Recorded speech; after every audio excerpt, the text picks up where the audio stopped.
Bismillahirrahmanirrahim. Assalamualaikum warahmatullahi wabarakatuh. Puji berserta syukur marilah kita panjatkan kepada Allah Subhanahu wa taala yang telah memberikan beribu-ribu nikmat.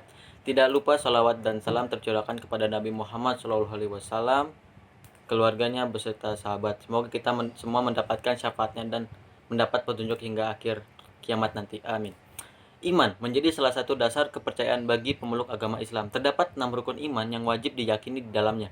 Ketepatan tersebut disebutkan dalam firman Allah, Quran Surat An-Nisa ayat 136, yang artinya, hai orang-orang yang beriman, tetaplah beriman kepada Allah, kepada Rasul-Nya, dan kepada kitabnya, yang Allah turunkan kepada Rasul-Nya, serta kitab yang Allah turunkan sebelumnya. Barang siapa yang kafir kepada Allah, kepada malaikat-malaikatnya, kepada kitab-kitabnya, kepada Rasul-Rasulnya, dan hari kemudian, maka sesungguhnya orang itu telah sesat sejauh-jauhnya. Iman artinya dalam Islam, menurut segi istilah, disebut sebagai keyakinan bulat yang dibenarkan oleh hati, diikrarkan oleh lidah, dan dimanifestasikan dengan amalan atau pembenaran dengan penuh keyakinan tanpa adanya sedikit pun keraguan mengenai ajaran yang datang dari Allah dan Rasulullah SAW.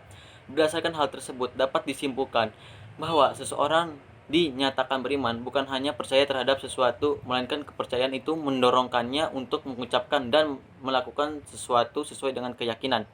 Wujud iman dalam Islam menurut Mujahid Dakwah Hasan Al-Banna yang dikutip dari sumber yang sama. Adapun ruang lingkup akidah Islam tentang keimanan diantaranya ilahiyah, yaitu pembahasan tentang segala sesuatu yang berhubungan dengan ilah, Tuhan, seperti wujud Allah, nama-nama dan sifat Allah. Nubuwah, yaitu pembahasan tentang segala sesuatu yang berkaitan dengan Nabi dan Rasul, termasuk kitab-kitab suci dan mukjizat mereka. Ruhaniyah, yaitu pembahasan tentang segala sesuatu yang berkaitan dengan alam metafisik, seperti malaikat, jin, iblis, dan roh. Sam'iyah, yaitu pembahasan tentang segala sesuatu yang hanya bisa diketahui melalui sam'i, yakni dalil nakli berupa Al-Quran. Sebab itu, iman bukan hanya dipercayai atau diucapkan, melainkan juga untuk menyatu dalam diri seseorang yang dibuktikan dalam pembuatannya. Sumber detik.com. Affandi Al-Jasr mengatakan ilmu tauhid adalah ilmu yang membahas hal-hal yang menetapkan akidah agama dengan dalil-dalil yang meyakinkan. Selain itu, Profesor M. Tahrir A.Mu'in memberikan definisi tauhid ialah ilmu yang menyelidiki dan membahas soal yang wajib, mustahil dan jaiz bagi Allah dan bagi sekalian utusan-utusannya. Tetapi lebih dari tauhid, mengandung hal-hal yang bermanfaat bagi kehidupan manusia, yaitu sebagai sumber dan motivator perbuatan kebajikan dan keutamaan, membimbing manusia ke jalan yang benar sekaligus mendorong mereka untuk mengerjakan ibadah dengan penuh keikhlasan, mengeluarkan jiwa manusia dari kegelapan, kekacauan dan kegoncangan hidup yang dapat menyesatkan, mengantarkan umat Islam kepada kesempurnaan lahir dan batin. Dari 4 poin yang di atas dapat dipahami bahwa tauhid selain bermanfaat bagi hal batin juga bermanfaat bagi hal-hal lahir. Sehingga dari poin tersebut sangat jelas manfaatnya bagi kehidupan manusia.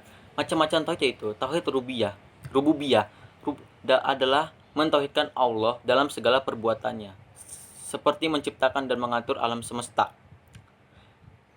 Allah Ta'ala berfirman, segala puji bagi Allah, Rob semesta alam, Quran Surat Al-Fatihah ayat 1. Dan Nabi SAW bersabda, engkau adalah Rob di langit dan di bumi.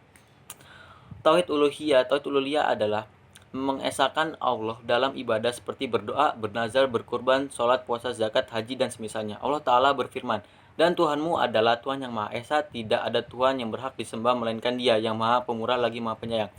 Quran Surat Al-Baqarah ayat 163. Dan Nabi SAW bersabda, maka hendaklah apa yang kamu dakwahkan kepada mereka pertama kali adalah syahadat bahwa tiada Tuhan yang berhak diibadahi kecuali Allah. Tauhid asma wa sifat adalah menetapkan nama-nama dan sifat-sifat Allah sesuai dengan apa yang telah disifati oleh Allah untuk dirinya di dalam Al-Quran yang telah ditetapkan oleh Rasulullah SAW. Allah Ta'ala berfirman, ada sesuatu pun yang serupa dengan Dia, dan Dialah yang maha mendengar lagi maha melihat. Quran Asy-Syura ayat 11. Dan Nabi SAW bersabda, Allah Tabaraka wa Ta'ala turun ke langit di dunia pada setiap malam. Di sini turunnya Allah tidak sama dengan turun makhluknya. Wujud iman kepada Allah dalam kehidupan sehari-hari, yaitu selalu menjaga sholat 5 waktu, berkumpul dengan orang-orang soleh, menjauhi perbuatan maksiat, memberikan rezeki kepada orang lain, mempercayai 6 rukun iman, yaitu iman kepada Allah, iman kepada malaikat Allah, kepada kitab Allah, kepada Rasul, kepada hari kiamat, qada dan qadar. Sumber dosen pendidikan.co.id. Sepertinya hanya itu yang bisa saya sampaikan. Perihal apapun yang telah saya lontarkan dari ucapan saya kurang lebihnya mohon maaf. Sebesar-besarnya akhir kata saya aturkan. Terima kasih. Wassalamualaikum warahmatullahi wabarakatuh.